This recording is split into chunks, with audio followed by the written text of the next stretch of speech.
ఆయన చెప్పినట్టు ఒక కేసు రిజిస్టర్ చేసినారు. ఆయన న్యాయ పోరాటం చేశాడు. న్యాయస్థానంలో నుంచి కడిగిన ముత్యంలా బయట వచ్చాడు.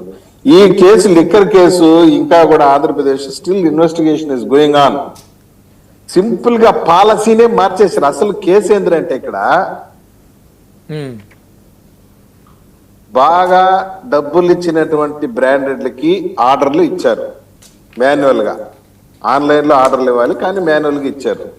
ఊరు పేరు లేని కంపెనీలకి బాగా ఆర్డర్స్ ఇచ్చి వాటి సేల్స్ ని అమాంతంగా పెంచారు.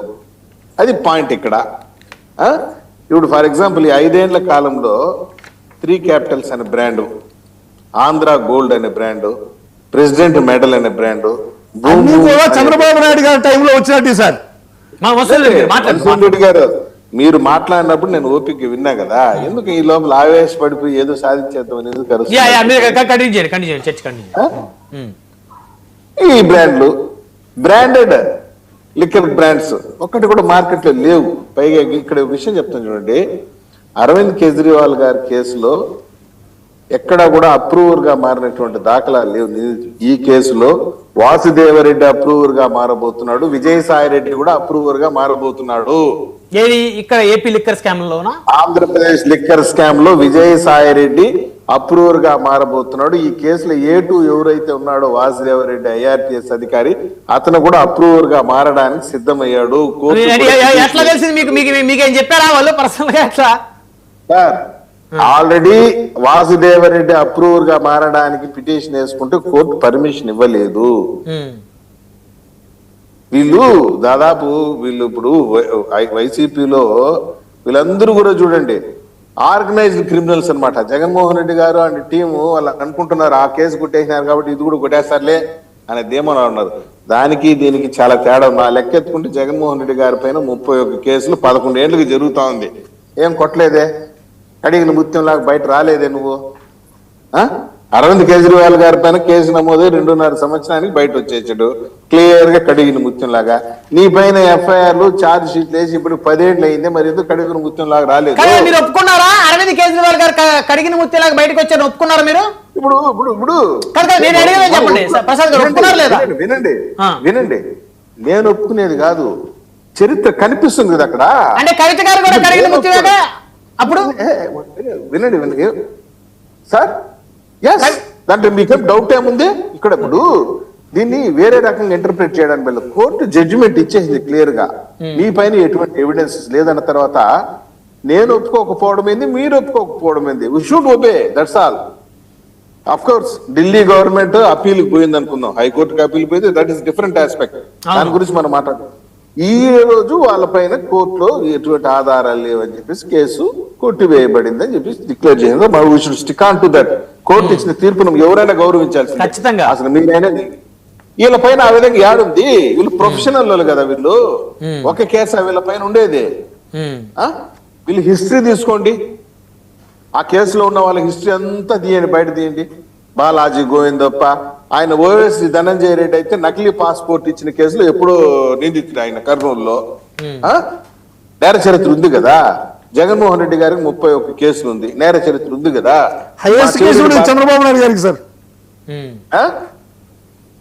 ఈ చెవిరెడ్డి భాస్కర్ రెడ్డికి ఏమైనా నేర చరిత్ర లేదా? ఆయన పైన 100-150 కేసులు ఉన్నాయి. అధికారుల పైన దౌర్జన్యము, దొమ్మి చేయడం, స్కామ్లు, ఇవన్నీ. వీళ్ళందరూ కూర్చునేసి నీతి వాక్యాలు ఏమైనా శతకాలు చదివితే జనాలు నమ్మేదానికి సిద్ధంగా ఉన్నారా? నేను ఒకటే చెప్తున్నా, మా దగ్గర పక్కా ఎవిడెన్సెస్ ఉంది, ఛార్జ్ షీట్లు వేసాము. ఛార్జ్ షీట్ లో కూడా చాలా క్రిస్టల్ క్లియర్ గా ఈ డబ్బులన్నీ ఏం చేశారనే విషయాన్ని కూడా ఒక చోట చెప్తున్నారు చూడండి. ఛార్జ్ షీట్ లో it is further revealed that investigation that the cash which was received in the form of kickbacks was distributed to voters during the general elections AP assembly election 2024.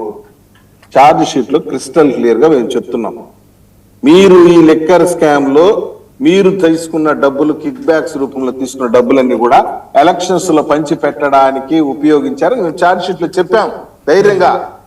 Charge sheet అనేది ప్రసాద్ గారు అభియోగ పత్రం, అది అభియోగ పత్రం, చంద్రబాబు నాయుడు గారు వేసినటువంటి శక్తి యొక్క అభియోగ పత్రం అది.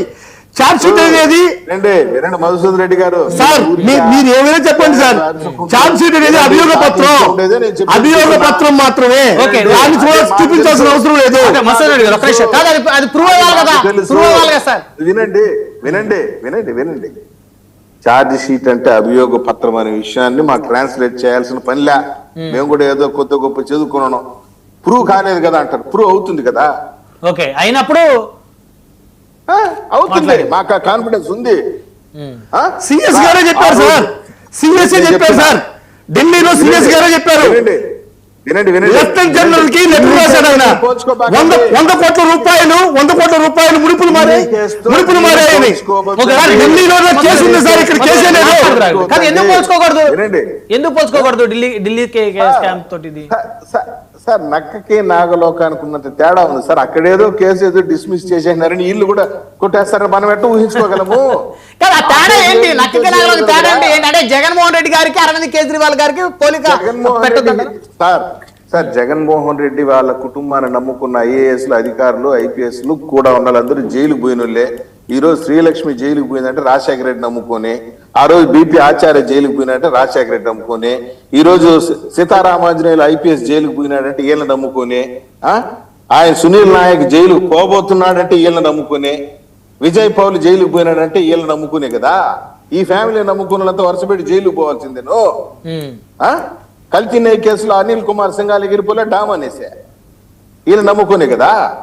అసలు కల్తీ నెయ్యి కేసులో ఇంక్లూడ్ ఇది దీంట్లో కోర్టులో ఉంది సార్. కల్తీ నెయ్యి కేసులు తీసుకొస్తారు మీరు. ఎగిరిపోయినాడు కదా మరి అనిల్ సింఘాల్ మళ్ళీ మీరు ఎందుకు తీసుకొచ్చి పెట్టారు? ఈవోగా చంద్రబాబు నాయుడు గారు ఎందుకు తీసుకొచ్చి పెట్టారండి? ఎందుకు తీసుకొచ్చి పెట్టారు అంటే ఏది జరిగినా సరే వినండి. ఇప్పుడు అనిల్ కుమార్ సింఘాల్ ని ఆంధ్రప్రదేశ్ క్యాడర్కి అలాట్ చేసినారు. ఉండేదే 200 మందిని. ఆ జగన్ దగ్గర పని చేసిన వాళ్ళు మళ్ళీ మా దగ్గర పని చేయాలా? ఈ